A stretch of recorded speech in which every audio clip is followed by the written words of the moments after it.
Welcome to JDM Imported.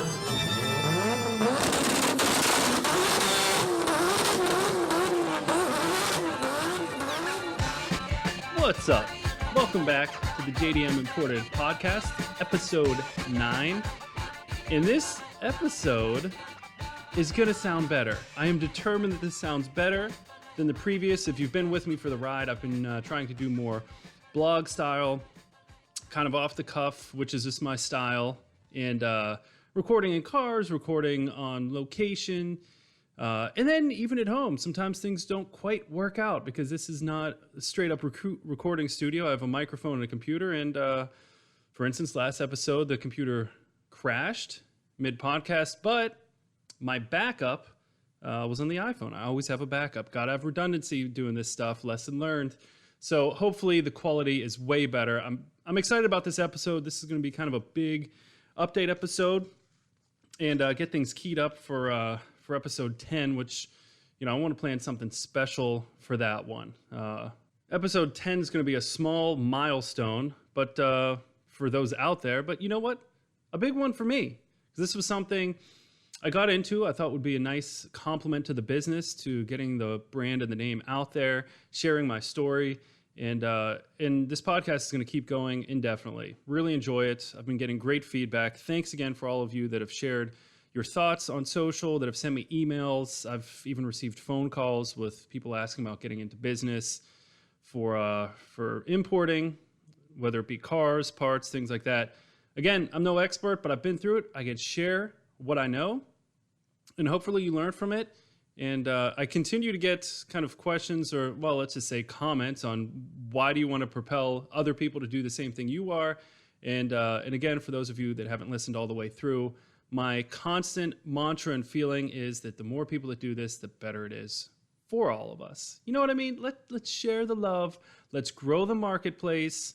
You know, I have a Cedric right now, a Nissan Cedric, that a lot of people still don't know what it is. So the more people that are out there sharing these cars, especially when you get into some of the more interesting ones, the less known cars, it's a good thing. You know, you can't complain. It's, you know, we can all share, we can all grow this market and hopefully profit from it and start some businesses. So, I mean, if you look out there across the country, there are thousands of classic car dealers. And we're talking classic cars like American classic cars, which muscle cars have taken a huge hit as of late as far as value and just overall market share. But there's still a lot of them going, and the ones that have been doing it for a while and doing it well are always going to be there. And that's how I feel with the JDM business, importing these cars specifically. So in this episode, I wanted to first do an update on the business. We had another big shakeup this week. It seems like I get a punch every week. You know, last week was, a couple weeks ago, if you listen to the podcast, it was dealing with the local DMV and an incredibly ill-informed state trooper. If you haven't listened to that, listen to it. It's a good story, and really from beginning to end, I got a gut punch. I found a solution. You know, I took the bricks and I built a house out of it. So all is good there. And moving forward, we're going to give an update on what's going on with my time and my focus on this business. I also want to go over a personal car that I'm going to be selling. I mentioned it earlier, but you know, I have the company truck now, and kind of how I'm going to sprinkle in maybe some Euro JDM, if that's a thing. I'll get to that in a bit. And also, an obvious way of networking and growing your business, but one that's often overlooked. It's kind of old school, and like I said, it's super obvious, but I don't see a lot of people focusing on it, and I've been seeing a lot of value with it. So I'm going to hit on that, and then also just an update on the cars on the inventory and all that good stuff. So let's kick it off. First off, in Japan, coming up, what is it? In a couple weeks, like a week and a half, there's a couple holidays. So, and what they do is essentially, listen, the culture, they work hard. They put in hours. So whenever there's holidays, pretty much everything shuts down. especially the auction houses, dealerships, exporters, at least for motor vehicles, and things like that. So August 11th is Mountain Day. And then August 15th is, hopefully I'm pronouncing this correct. Any of you out there can correct me, feel free. Ubon, which is the Festival of Souls. So essentially for that whole week, things are shut down. There's not going to be any cars. There might be some trickling through the auctions, but for the most part, it's going to be dead there. So be on the lookout for that. Any dealerships you might follow, it's going to be light for anything coming in. I'm not going to be looking at anything for that week. And actually, it comes at great time because I have 3 cars now: the Cedric, the FC, the FD, the 2 RX7s. So I need to move those to bring in some more inventory. And I'm also kind of looking at some other things to get things a little more ramped up and start accelerating so I can hit that goal of the commercial space. So, first topic, what my new punch was, my new gut punch. This one wasn't like a haymaker.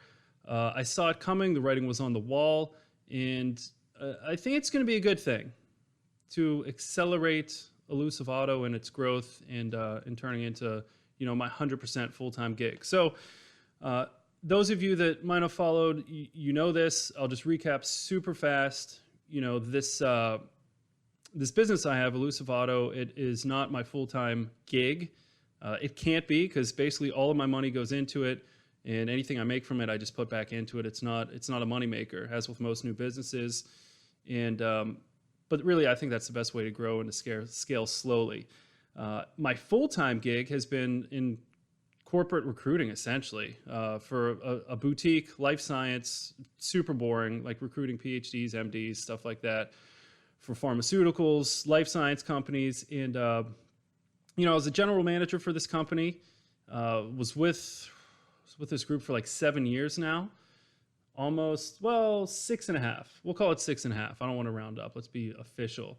So, and I always like to be transparent, super transparent with this process and in this, what I'm going through. Just so for those of you out there thinking of doing the same thing, you can kind of see that it's not all roses. There's many more thorns to negotiate through on this path, but I think in the end it'll be worth it. So my recruiting job, the plan was, when I started with this, that the owner, and this is a small boutique company, was going to retire, transition the company to me.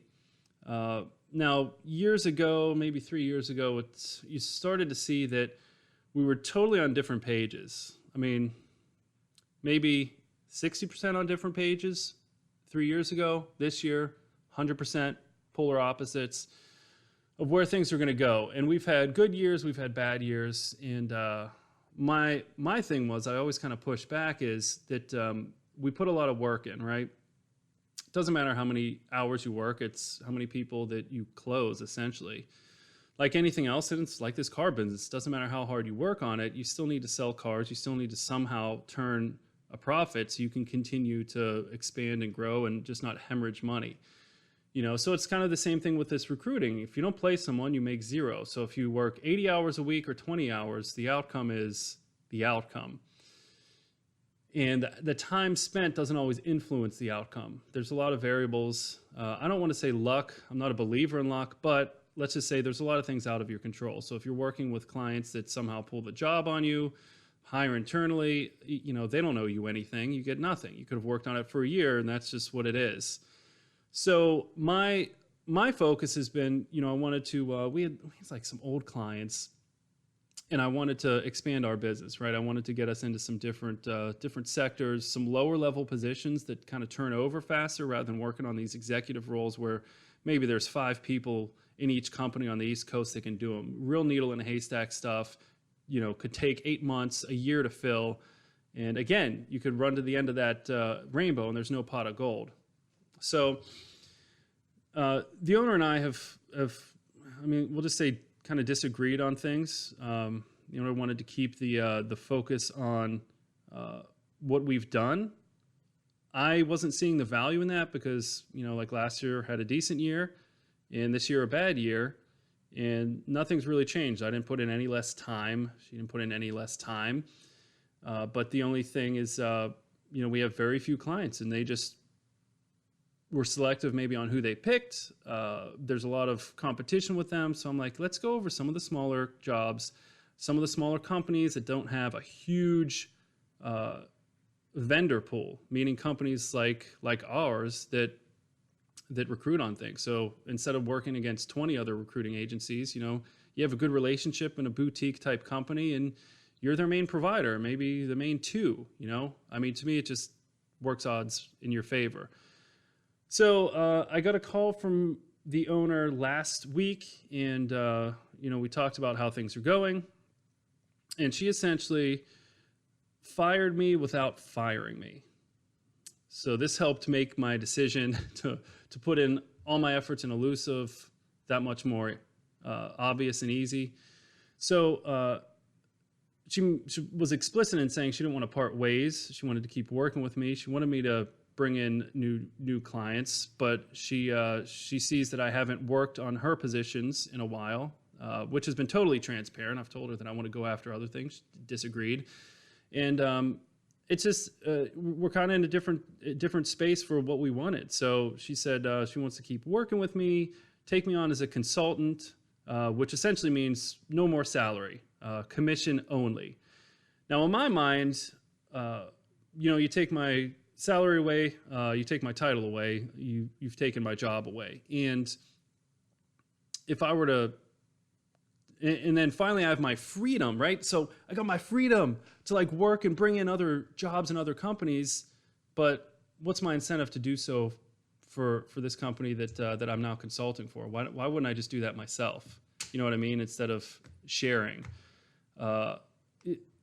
And it might sound selfish, but really that's where I'm at. I've battled for years to kind of make this change because, if we keep doing what we've done and getting and expecting different results, that seems crazy to me. It's time to kind of change. And, this is someone that's been in the industry for 25 years, never actually worked at another firm, always kind of did her own thing.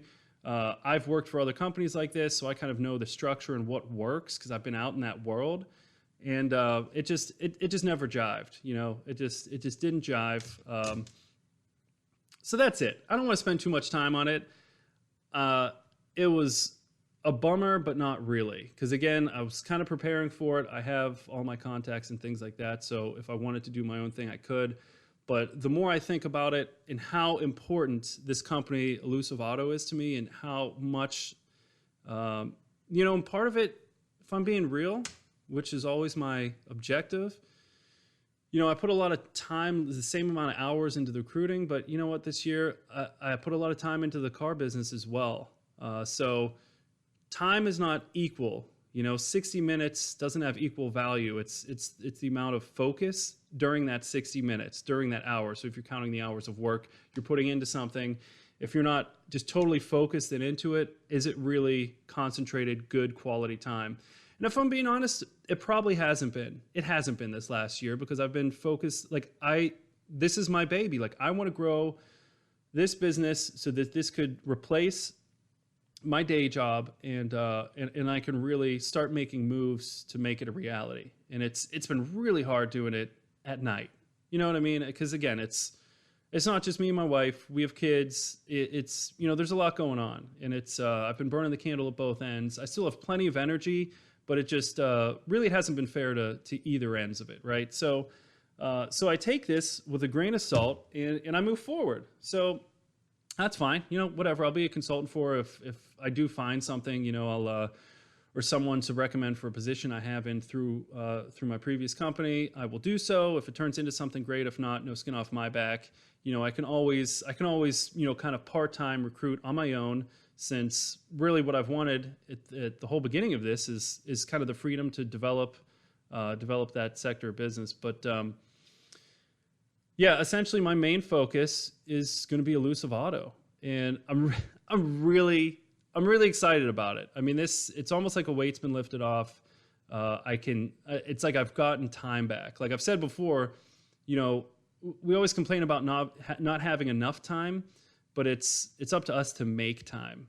We're not afforded time, but we can always make time. We can always move things around. I'm not saying don't sleep, but there's always time. You break down your day, in 24 hours, right? Make 24 boxes, allocate your sleep, allocate your food. You'll be shocked how much time you have left.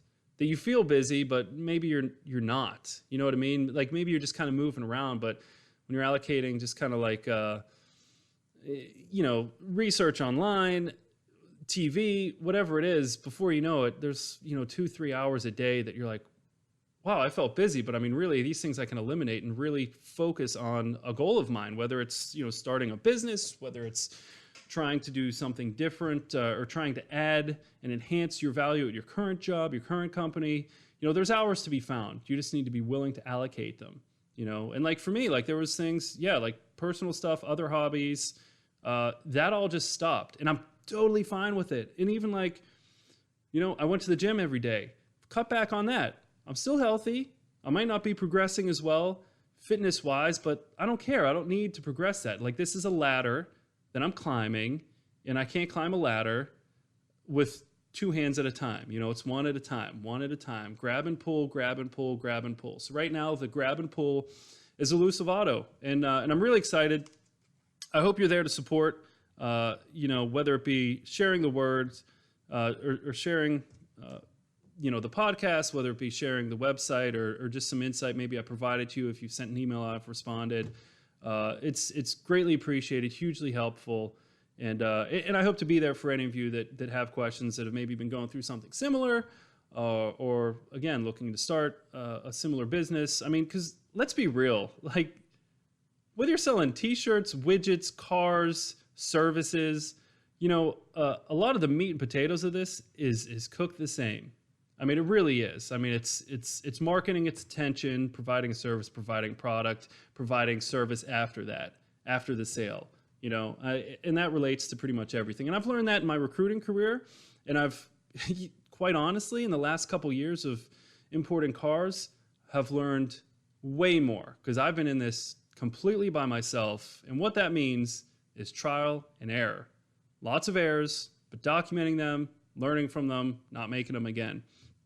So that's where we're at. I think this is going to accelerate my timeline. I said a while ago, 14 months. This month goes by, maybe 13 months, hopefully a year, to be in a commercial space and really doing this. So that was my punch. I took it. I moved on. Like we're good. This is positive. So moving on. So we're. So I'm making some changes vehicle-wise. I said I had my M5 was my daily. It's pointless. It doesn't do anything other than make me smile. But I don't need to smile. Business makes me smile right now. So the M5 is gone to help pay for the Ridgeline that I bought at auction last month. And the Ridgeline is essentially going to be my daily, and it can also handle tow duties. I know it's kind of maxing out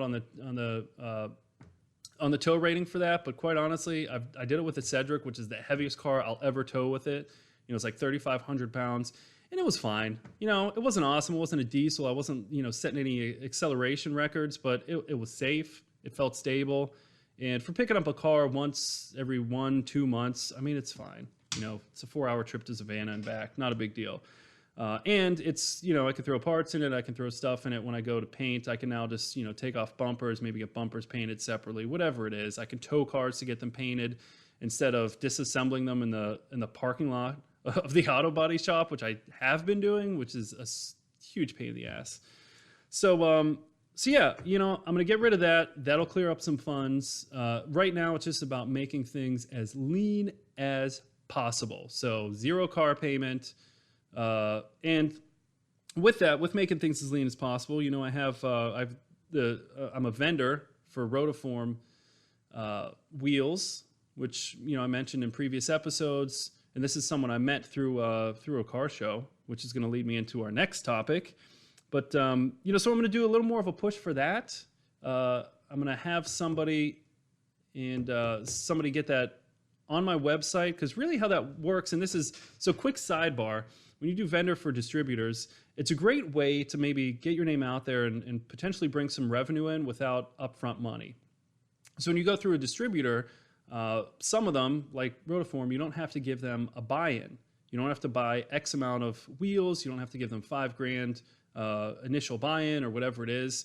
It's basically, they give you the price to market it at, and everybody that's a vendor through them has to market at the same price. So it keeps a level playing field. Great, so there's no undercutting, and there's no one that's just gonna have like massive business and undercut all of us little guys, and then we won't be able to get anything. So it keeps the playing field very level, but then I'd say it also benefits the companies that maybe are spending more on branding, like Google AdWords, so they come to the top of the search when you're looking for a certain wheel, or posting everything on eBay, whatever it may be. So with that, for me to get anything rolling with this, I think I need to make it easier for people to buy rather than just what they recommend, putting a link on my website, which directs you to the Rotiform website, which you then say, okay, this is the wheel I want, these are the specs. Then you have to come back to me, here's the wheel and the specs. Then I have to go to the distributor and ask for a price. Then I go back to you for the price and you say yes or no. Then I send you an invoice. That's ridiculous. I am not doing that. So I'm going to put the time in, or at least get someone to put the time in for me, because quite honestly, it's a huge job. And if I only did that, it would take me a while and I wouldn't be able to do anything else. So this is one of those things where I think I'm going to allocate out, have someone update the website and put everything on my website. So everyone can come in to Elusive Auto. You can see the tab up there. And if there's wheels you want, you can get them through me. Again, it's the same as getting them through anyone else, but I can at least offer some more service. I'm thinking of like throwing in free hub-centric rings, or at least something to kind of entice people, make it more worth your while. Because it's those little details that I think separate companies. And no one really tells you that. Like, you get a set of wheels, and I've been through it. Especially when I was younger. I know better now, but you get a set of wheels, you get the right bolt pattern and offset, but you don't have hub-centric rings. The bores are always different. You're never going to have the same bore unless you usually do a custom set of wheels. So then you need hub-centric rings so you don't have wobble, things like that. I was shocked how many people run wheels without them.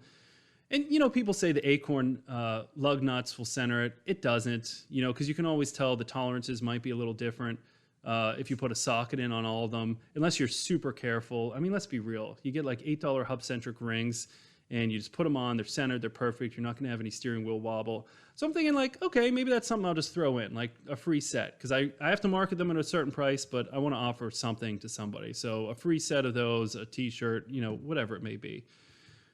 And in good service, with tracking, with putting the orders in immediately, so the turnaround's quick, so you get them quicker. So that's going to be a push, because I'm thinking I need to get some revenue, something that is coming in a little faster than cars, because some cars sell in a couple weeks, some a couple months. It's finding the right buyer. And you need something to kind of keep the train rolling in between. So. Yeah, that'll be something you'll probably see more of. If anyone has suggestions, let me know. Reach out to me if you think it's if I'm pushing too much product and I just need to shut my trap. Let me know. Either way, I always take feedback, good, bad, or indifferent. It's super helpful. So the wheels, and this takes me into the networking aspect of it. So, like I alluded to earlier in the episode, we put a lot of focus on social. Social media is huge. Obviously, this isn't like earth-shattering. This isn't anything new. You need to have some kind of brand out there for people to find you. You need to get some attention, and that's the best way. Quite honestly, I've been putting more money into promotions, and I see value there. I should put more money into promotions to help build things. And quite honestly, I think like putting money into Instagram promotions is cost effective, because the amount of followers you might get through that, even though you're paying for them, kind of supersedes the amount of time you'd have to put in to kind of do it naturally. Whereas, DMing people, shout outs, things like that. And let's be honest, a lot of people that have decent followings that will give you a shout out, you have to pay anyways. So, at least this way I have a little more control of the content, even though it's slower and it costs money. What I'm seeing, it's the little following I have has a lot of interaction, and I get back to everybody, anyone that DMs me, emails, comments, like everyone. Even if your comments are ridiculous. Like, I've had some silly comments about cars and stuff. That's fine. Like, not everyone has to like it. I don't really care. One thing I've learned is if I've gotten older and I've been through, corporate world and, this recruiting thing and now the cars, it's, you got to have a thick skin. I mean, you do, because if you're chasing pleasing everybody, that's all you're going to do is chase them and not chase your goal. I have a goal, so anything in my peripheral, nonsense, not into it. So yeah, I mean, and I've been seeing value in, like I said, kind of a little bit of old school networking, and that is just getting out there and going to shows and to meets. Yes, you're not going to reach as many people at once. Yes, if Cars and Coffee has 400 cars there, I might have 20 conversations. Like, that's not a lot of people, but what has transpired from these conversations is, potential distributors with detail products, which I'm going to need. People that will be very interested in my purchasing service once I get my dealership license that I can then offer and really roll out and push. And even kind of shifting where I should focus. I run into somebody that collects Euro cars and had no idea that there's such a thing as JDM Euro. There is. I'm telling you, JDM Euro. I know it doesn't make sense. It's a bit of an oxymoron, whatever you want to say, but there's a huge Euro market in Japan. And at these auctions and dealers, these collectible Euro cars, the Lancia Integrales, the Group B, the old Group B, Peugeots, Renaults, there's a lot of them there. BMWs, Alpinas, old E30s, you name it. Like there's a big market there that I don't think a lot of people look to Japan for Euro cars. You just wouldn't naturally think that. But so, I'm talking with this guy who's an avid collector, tons of cars, buys and sells a lot of cars a year, just rolls through them, but all very specific Euro cars. And he's like, oh shit, I had no idea. I'm like, yeah. And I showed him like some of the ones I have access to. He's like, oh my God, I would love these. These are like right up my alley. So, and this is someone who's in that scene, in that Euro scene. He's like, yeah, give me your email, give me a couple cars. I have some friends. I'll reach out to you when I'm looking. Whether it turns into something immediate, not for me to say. I don't really care, but it's a connection, and it kind of sparked something in me that's like, maybe I should look at this as well. Because I mean, right now when you're starting a company, to really niche yourself in a very finite area might not be the best thing. You got to be kind of open-minded. So if there's some Euro guys, the one right-hand drive Euro cars, Group B rally cars, whatever it may be, why would I turn that away? I have access to them. I can bring them in. It's the same process, right? My passion's Japanese cars. I'm always going to have those, but diversify, right? See where it goes. So yeah, that was kind of my point earlier in the podcast. That's my Euro JDM comment, and this is someone I just met at a Cars and Coffee, and the same with like the wheel distribution. This could be a nice thing, at least something to supplement my time and some income through the website, and at the least, drive a little bit of traffic, because right now the only traffic being driven is people interested in buying right-hand drive Japanese cars. There's a lot of them, but not a ton of them, but there's more people that are looking for wheels and parts and things that, you buy more of those than obviously vehicles in your life. So, if that can support things and keep things driving, I'm going to put some time and effort into that. And hopefully it does something, as long as it pays for itself and a little more, it'll drive more cars, because the goal is to always have an inventory of 3.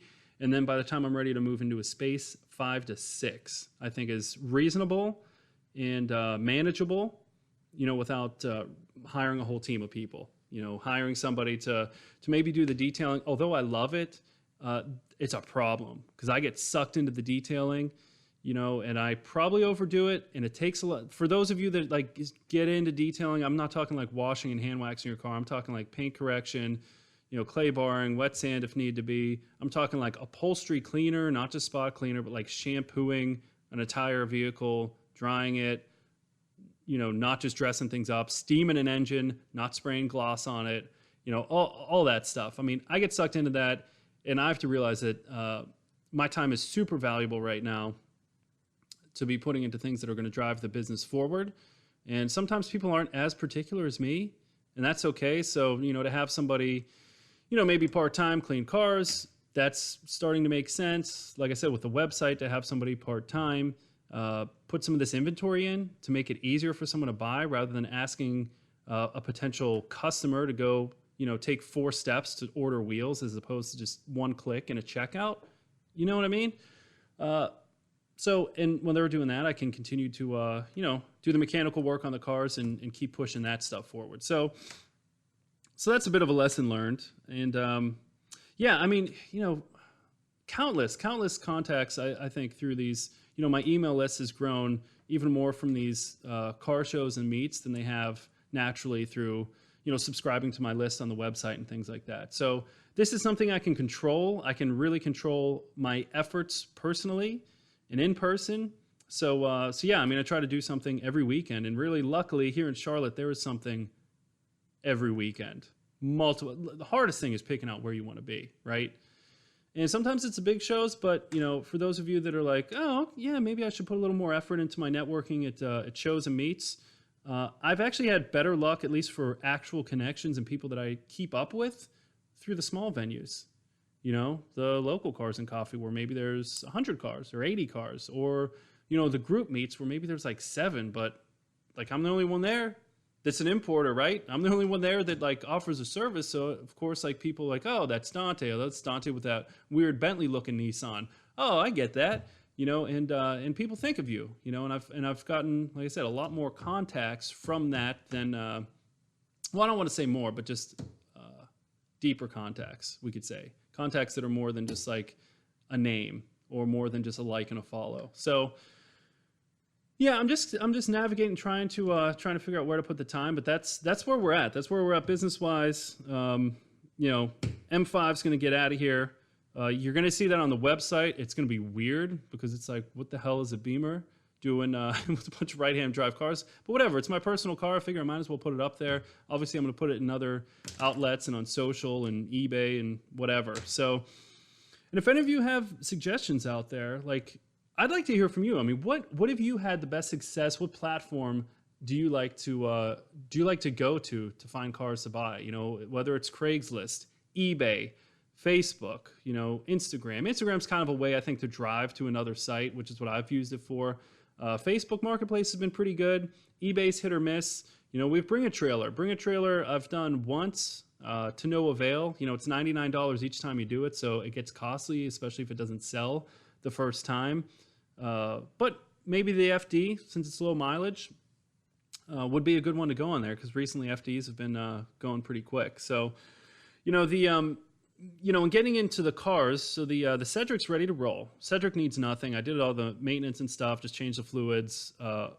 Actually, in all honesty, I didn't change all the fluids because the brake fluid looked brand new. Power steering looked brand new.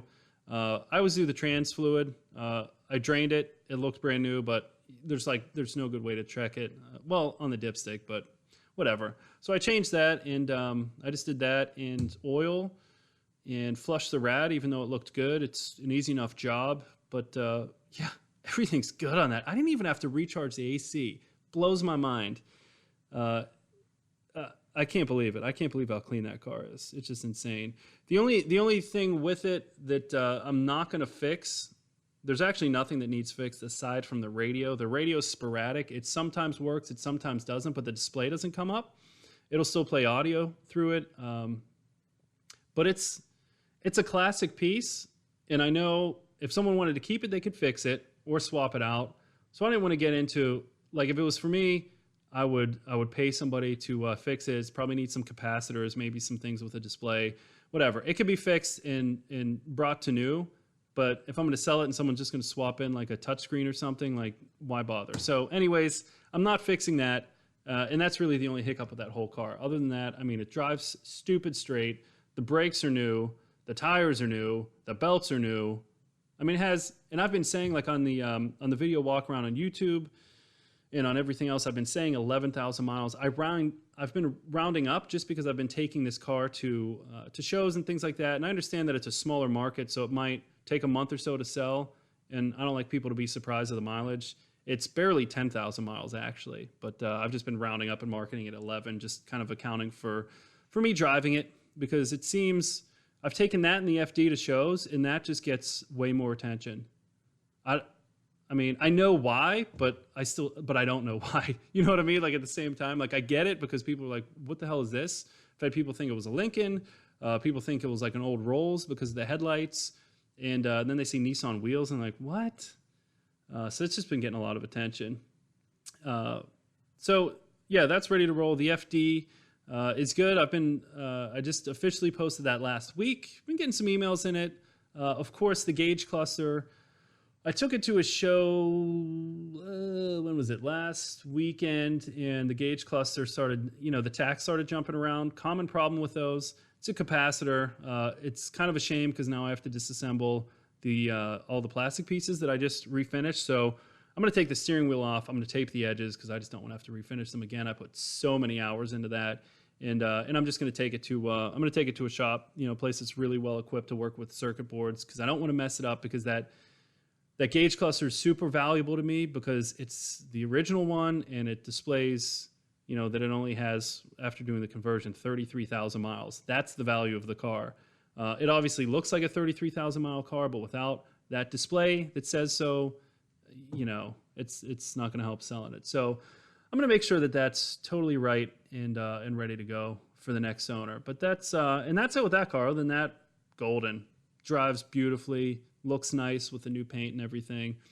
And I re-dyed really almost all the plastics that are exposed, like in the back and the trim, the weather stripping. I use this product. Man, it was like $18 for an ounce of this product, this dye, but totally worth it. I mean, I wiped it on the R1 lip in the front, and that thing was straight up gray, just beat down by the sun. And I wiped it on, and just to kind of test the product, I just did one coat. And it's a dye, and it totally penetrated in. By the time I was done wiping it on, there was nothing to wipe off. It sucked it in.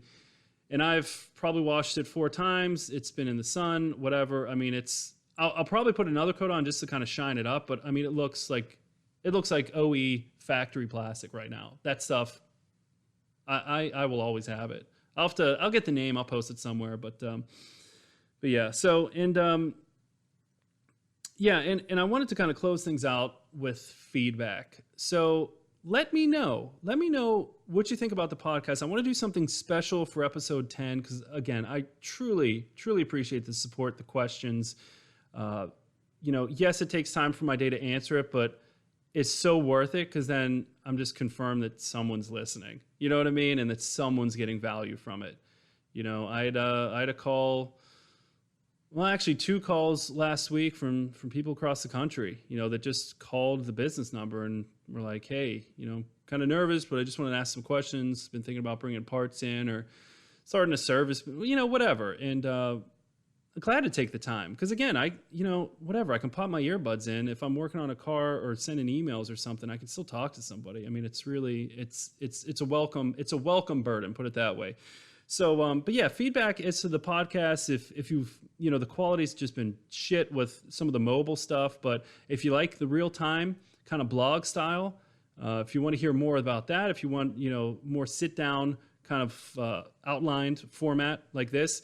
And I've also been kicking around the idea of guests. There's a lot of automotive podcasts that have guests on. I'm thinking mine's a little bit different just because it's just me, but I don't know, maybe you're getting bored of hearing my voice and you just want to hear someone talk about their build, or you want to hear someone talk about their company or, other podcasters, let me know. I'd be curious to hear. So, and as well as with the business, if there's any suggestions you have, things that you want to see, I'm all ears because really, again, I've been through it so I can share my experience, but I never want that to come off like I'm an expert because straight up, none of us are. We're all equal with what we know. It's just who's curious and can find the answer. All the answers are out there. We all have access. So let's be real about that. I always am, so I'll tell you what my experience is, but I'm not going to say that my way is the best way or that I'm, some JDM prophet. I mean, there's plenty I don't know and I'm learning along the way, but the curve is getting tighter just because this is where I'm at right now. This is going to be my focus. I'm probably going to, do some odd jobs to kind of supplement some income in the interim until I get the wheels really moving, until I get some cars sold. but it's what I have to do. And I think it makes sense to do that as opposed to going back to maybe the easy money and recruiting, because that takes too much of my time and focus away from my end goal, which is the commercial space, which is now a 13-month deadline. It was 14, I think, last episode. So I'm keeping track of that. Always hold me to it. So as always, thanks for the time. I'll look for you out there. Elusive Auto on all social medias. It's ELUI. Oh, my spelling. Elusive. ELUSIVE. Like I'm in a spelling bee. What a jerk. Elusive Auto Co. on all social media. I just did some videos on the Cedric and the FD on YouTube, and I'm editing some more videos, which will be kind of behind the scenes of my work that I've done on the FD, on the FC. So I'm going to push some more of that out, because I just think that's kind of a nice way for people, if they have questions about the car, you can see everything. And again, as always, I will say this over and over, as transparent as they come. So you can see how it started, how it ended, things I went through, products I used, parts I used, whatever. So yeah, look for the YouTube channel. It's Elusive Auto Co. You can find it there. So I have the podcasts on there as well, if that's how you like to listen to them. I haven't recorded my beautiful mug when I'm doing the podcast, but maybe I'll start doing that. I don't know. But, keep putting some more car content on there. And again, the podcast, listen in for, I'm going to take some user suggestions for episode 10. And I might do something a little different, something special, potential giveaway, so let me know what you want to see. Whether it's a giveaway, I can either do a coupon off of a new set of wheels, or I can maybe send a little JDM goodie. We'll see, whatever you're into. So let me know, and enjoy the drive. Thanks for listening. Peace.